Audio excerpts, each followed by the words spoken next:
Le secteur informel, comme vous le savez, est beaucoup sollicité en République du Congo en cette période de crise économique, accentuée par la terrible crise sanitaire due au nouveau coronavirus et son cortège de variants. Dans le reportage que vous allez suivre, Lux Télévision est allé à la rencontre de Marianne, elle est couturière qui, depuis un certain moment, a opté pour des habits prêts à porter pour joindre les deux bouts du mois. C'est un récit signé Laura Zinga Pembelo.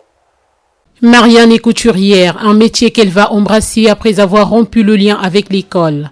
Et depuis lors, elle exerce avec passion. Seulement, avec la cherté de la vie occasionnée par la crise économique, elle a fait appel à son instinct qui l'a conduite dans la confection des vêtements sans mesure, appelés prêt-à-porter.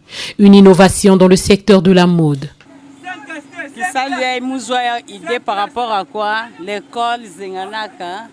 J'avais eu l'idée d'apprendre ce métier quand j'avais arrêté avec l'école. Et donc je me disais que je devrais apprendre un métier un jour. Et c'est en fréquentant un atelier de couture que j'ai appris cela.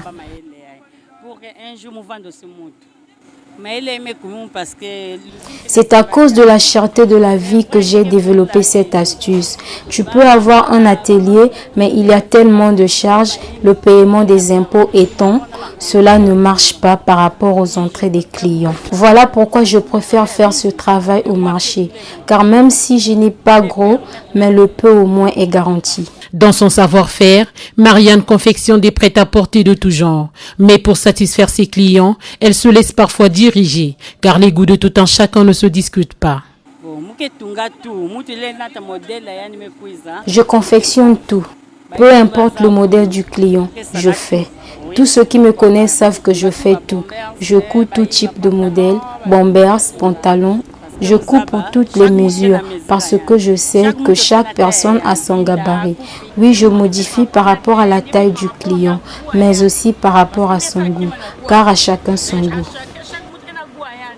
Les prêt-à-porter, une véritable aubaine pour Aline, qui s'en en procure pour revendre à l'intérieur du pays. Et pour satisfaire ses clients tout comme Marianne, Aline, qui n'est pas couturière, dispose d'une machine à coudre pour réajuster les coutures en cas de difficulté. Là, j'ai passé une commande de 10 robes que je vais aller revendre en Caï. Je saurais moi-même fixer le prix de vente. Mon problème, c'est le pourcentage qui me revient en revendant. J'ai demandé qu'on les confectionne en utilisant de grandes tailles, pas de petites tailles, parce que là-bas j'ai une machine qui me permet de réflexionner selon la taille de chacun. Je ne suis pas couturière, mais je sais apporter les modifications. Cette mode qui gagne du terrain au jour le jour est une véritable panacée pour Marianne et Aline qui en témoignent avec certitude.